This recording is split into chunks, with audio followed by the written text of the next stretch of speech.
देखिए, पिछले अधिवेशन में हमने बात करी कलकत्ता अधिवेशन 1886, ठीक है। उसके अध्यक्ष कौन रहे, कहाँ हुआ, उसके प्रतिनिधि सदस्य कितने थे, हमने वो बात करी।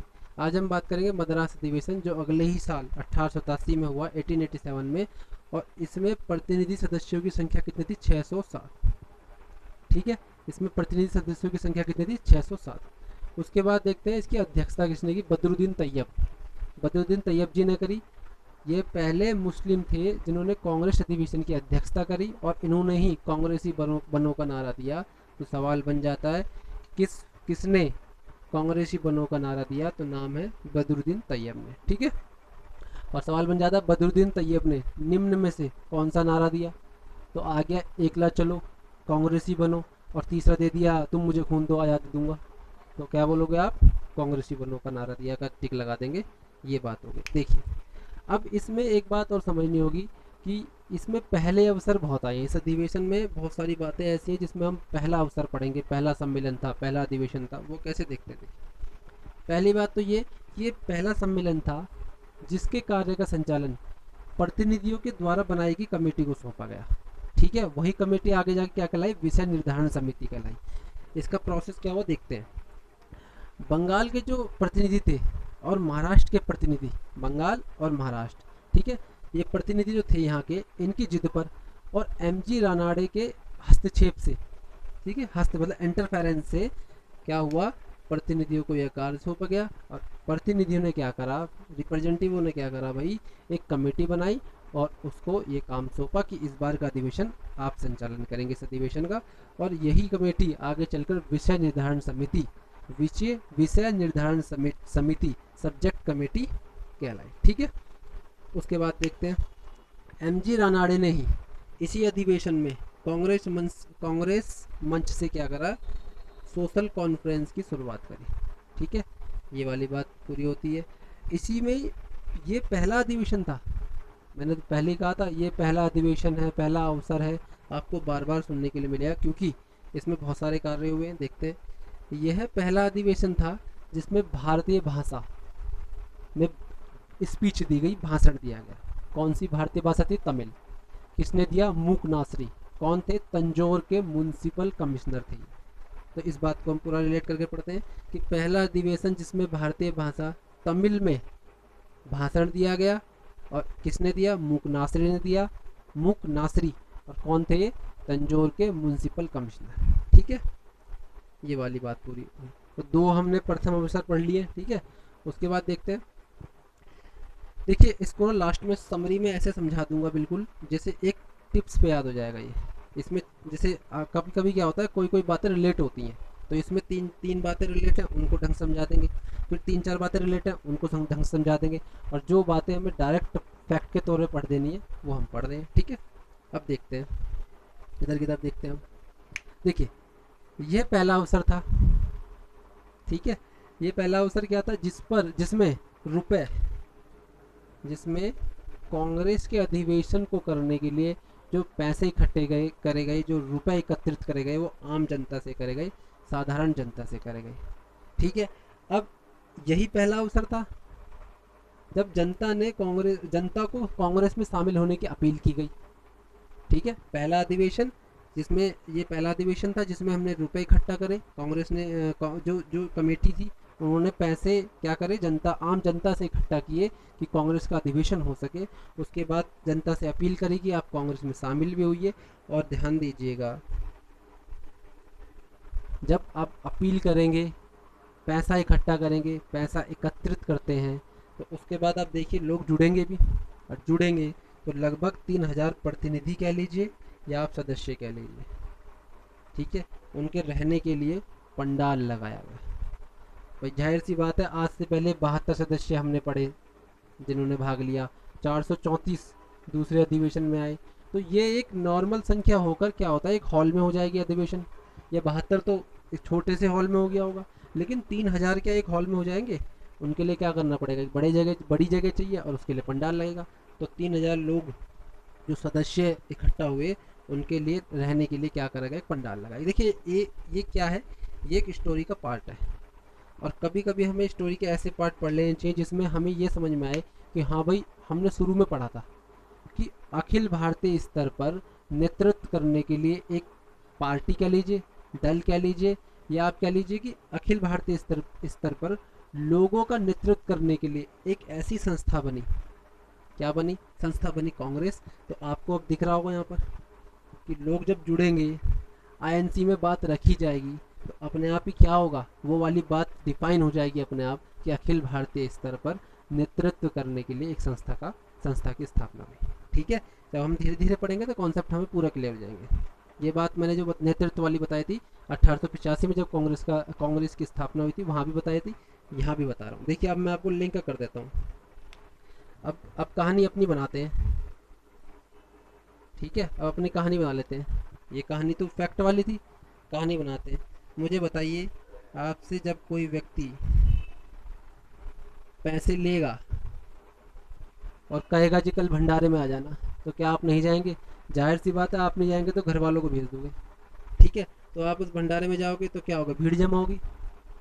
ठीक है, भीड़ जमा होगी। तो भीड़ जमा क्या होगी? भीड़ जमा का मतलब कैसे है कि जब आपसे रुपए लिए गए तो वो आदमी आपको क्या बोलेगा, सामने वाला क्या बोलेगा कि भैया भंडारे में जरूर आना। तो ऐसे ही क्या करा गया, आपसे पैसे लिए गए, कांग्रेस ने क्या करा, अधिवेशन करने के लिए पैसे जोड़े गए और क्या करा गया, शामिल होने की अपील करी, जैसे भंडारे में आपको बुलाया गया। और उसके बाद जब लोग जुड़ेंगे तो जगह की ज़रूरत पड़ेगी, तो जगह की ज़रूरत पड़ेगी, इतने लोग जुड़ गए तो क्या हो गया, एक पंडाल लगाया गया और फिर हमारी पार्टी शुरू हो गई। तो ऐसी क्या हुआ, यहाँ पर लोग जमा हुए और कांग्रेस का अधिवेशन शुरू हो गया और शुरू होता चलता रहा अपना। ठीक है, ये एक स्टोरी थी। ठीक है, देखिए रिलेट करके पढ़िए, जितना रिलेट करके पढ़ लेंगे, लिंक करके पढ़ेंगे, उतना आपको समझ में आएगा। अब इसमें ये वाला तो हमारी बात पूरी हो गई, अब इसमें कुछ चीज़ें और पढ़ लेते हैं। देखिए क्या क्या दो तीन बातें और हुई, क्या क्या विचार आपस में टकराते हैं, मिलते हैं, वो सब देख लेते हैं थोड़ा थोड़ा, क्योंकि नई नई संस्था बनी है तो ज़्यादा ध्यान दिया जाएगा। देखिए इसी अधिवेशन में क्या हुआ, जो सरकारी ऑफिसर्स थे, अधिकारी थे, सरकारी ऑफिसर्स, देखिए उस टाइम आप देखेंगे कि भारत में अंग्रेज़ों का राज चल रहा था, तो सरकारी अफसर भी किन के होंगे, अंग्रेज़ों के होंगे। तो उनकी बड़ी आलोचना की गई। क्या की गई? आलोचना की गई। अब इन प्रतिनिधियों ने करी, सदस्यों ने करी, तो आलोचना की गई। तो उस टाइम लॉर्ड डफरिन जो वायसराय था, तो अब वो भी तो गुस्सा होगा। अब आप देखेंगे 1886 में तो गार्डन पार्टी दे रहा है, लेकिन यहाँ पर देखोगे जब कांग्रेस के जो प्रतिनिधि, जो सदस्य रहे, उन्होंने क्या करा, आलोचना करी। तो चाहे कोई व्यक्ति पिछले साल कितनी बड़ी पार्टी दे ले और इस बार तुम उसे आलोचना कर रहे हो उसकी, है ना, उसको बुरा भला कह रहे हो, तो भैया क्या आप समझेंगे, लॉर्ड डफरिन ने और अन्य ब्रिटिश सरकारी अधिकारी, जो सरकार थी, उन्होंने क्या करा, कांग्रेस की भी आलोचना करी, कांग्रेस की आलोचना कर दी। अब जब कांग्रेस की आलोचना करी, अन्य अधिकारियों ने भी करी, ब्रिटिश गवर्नमेंट के अंडर में काम कर रहे थे, जो ब्रिटिश गवर्नमेंट थी, तो उन्होंने भी कांग्रेस की आलोचना करी और लॉर्ड डफरिन ने भी करी। सबसे इम्पोर्टेंट है ये वाला, देखें, लॉर्ड डफरिन ने कांग्रेस की क्या करी, आलोचना करी। अब आलोचना इस कदर बढ़ गई कि कांग्रेस को समाप्त करने की बात आ गई, कांग्रेस एंड करने की बात शुरू हो गई। 1885 में बनी है, 1887 में क्या करा भैया, लड़ाई झगड़े वाली नौबत आ गई, बंद करो जी नौबत आ गई। अब देखिए लोग जुड़ेंगे तो विवाद तो उठता ही है, चाहे छोटी बात को लेके हो, बड़ी बात हो, क्योंकि सबके दिमाग जैसे तो होंगे नहीं। किसी ने आलोचना कर दी, बातों को लिंक करिए, जैसे वो वाली करी थी अभी पंडाल वाली, सरकारी ऑफिसर को क्या करी गई, आलोचना करी। सरकारी ऑफिसर मतलब लॉर्ड डफरिन भी सरकारी ऑफिसर था, है ना, वायसराय के तौर पर कार्य कर रहा था भारत में, और अन्य अधिकारियों की भी आलोचना कर दी। उसके बाद लॉर्ड डफरिन ने कांग्रेस की आलोचना करी और कहाँ बात आ गई, कांग्रेस ख़त्म करने की बात आ गई सामने। ठीक है, और ब्रिटिश के जो अन्य शासक थे उन्होंने भी यहाँ पे आलोचना करनी शुरू कर दी। ठीक है, तो अब हम समरी के तौर पे एक बात कर लेंगे और देखते हैं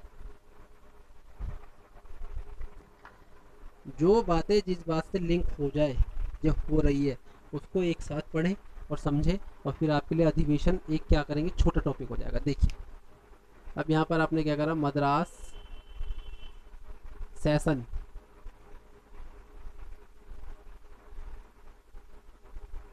मद्रास सेशन अधिवेशन 1887, ठीक है। बदरुद्दीन तैयब, बदरुद्दीन तैयब कौन हुए जी, अध्यक्ष हुए। इन्होंने क्या दिया, कांग्रेसी बनो का नारा दिया। अब सीधा सीधा आपको पढ़ना है। 607 सदस्य जो प्रतिनिधि सदस्य थे, रिप्रेजेंटेटिव मेंबर थे, उन्होंने इसमें भाग लिया। उसके बाद हमने देखा कि इसका कार्य का जो संचालन था वो किसने किया, प्रतिनिधियों के द्वारा बनाई गई कमेटी ने किया कि जी आप कार्य करोगे, अधिवेशन चलाओगे। उसके बाद देखेंगे आपकी इसी कमेटी का नाम क्या बन गया, विषय निर्धारण समिति बन गया। विषय निर्धारण समिति, सब्जेक्ट कमेटी जिसे कहेंगे हम,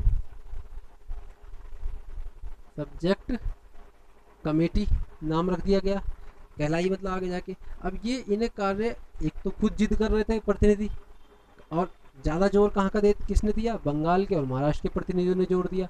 उसके बाद एमजी रानाडे, ठीक है, महागोविंद ऐसे करके नाम है, और कंफर्म करके बता दूंगा, महागोविंद रानाडे नाम था उनका। एमजी रानाडे ने क्या करा, उनके हस्तक्षेप से किनको दिया गया कार्य, इस कमेटी को दे दिया गया, और इस कमेटी ने क्या करा, इस समिति जो कांग्रेस का अधिवेशन था उसका संचालन किया, ठीक है। ये वाली बात हमारी पूरी होती है। उसके बाद हमने देखा 3 बातें पढ़ी थी हमने यहाँ पर, जो लिंक वाली थी, ठीक है। पहला अवसर था जिसमें कांग्रेस के अधिवेशन के लिए क्या किया गया, आम जनता से पैसा जोड़ा गया अधिवेशन के लिए। उसके बाद लोगों को कहा कांग्रेस में शामिल हो, और क्या करा गया, 3000 लोगों, लगभग 3000 लोगों के लिए एक पंडाल लगाया गया कि वहाँ अधिवेशन हो सके, उनके रहने के लिए क्या करा गया, पंडाल लगाया गया, ठीक है। और तीसरी, और एक बात और लिंक करी थी हमने लास्ट में, सरकारी ऑफिसरों की सदस्यों ने क्या करी, आलोचना कर दी। अब जब आलोचना करोगे तो आलोचना सहनी ही पड़ेगी, यहाँ भी आलोचना हुई। और आलोचना के बाद एक बात देखेंगे कि यहाँ पर क्या हुआ, आलोचना सहनी पड़ेगी भाई, यहाँ से आलोचना कर दी, यहाँ से इन्होंने आलोचना करी। तो दूसरी बात हमें देखनी होगी कि कांग्रेस ख़त्म करने की बात हो गई, ख़त्म नहीं हुई थी, बात चलने लगी कि हाँ जी, जो अंग्रेज बहुत चालाक थे, जो उनके प्रॉफिट में, मतलब जो उनके लाभप्रद ना हो ना, उन चीज़ को चाहते नहीं थे। तो इसलिए जब कभी बगावत की बात मतलब छिड़ जाती थी ना, तो वो क्या करते थे, इसको दबाने की कोशिश करते थे किसी भी तरीके से, ठीक है। एक बात इसमें और इम्पॉर्टेंट है जो मैं यहाँ लिखवा देता हूँ, पीछे रह गया था, देखिए इसी अधिवेशन में क्या हुआ था, आर्म्स एक्ट, आर्म्स एक्ट के खिलाफ, आर्म्स एक्ट के खिलाफ प्रस्ताव पारित हुआ, ठीक है, प्रस्ताव पारित हुआ, मतलब ये था हथियारों से संबंधित एक्ट था, उसके खिलाफ क्या करा गया, प्रस्ताव पारित किया गया। कौन से अधिवेशन में, 1887 मद्रास अधिवेशन में, ठीक है। तो ये एक कहानी थी इसकी, और इसके फैक्ट्स थे, इन बात को हमने जाना, और जो भी मतलब इनके फैक्टों को आप बिल्कुल ढंग से पढ़िए और समझिए कि क्या क्या पॉइंट इसमें हम लिंक करके पढ़ सकते हैं। 3-4 बातें मैंने लिंक करवाई, अगर आपको और मतलब लगता है पढ़ते पढ़ते कि आपको लिंक हो रही, तो आप लिंक करके पढ़ लीजिए, ठीक है। पहले आप पढ़िए बिल्कुल फैक्ट्स के तौर पर, उसके बाद उसको अपनी भाषा में जोड़ लीजिए, ठीक है। अगले अधिवेशन के लिए मिलेंगे, थैंक यू, धन्यवाद।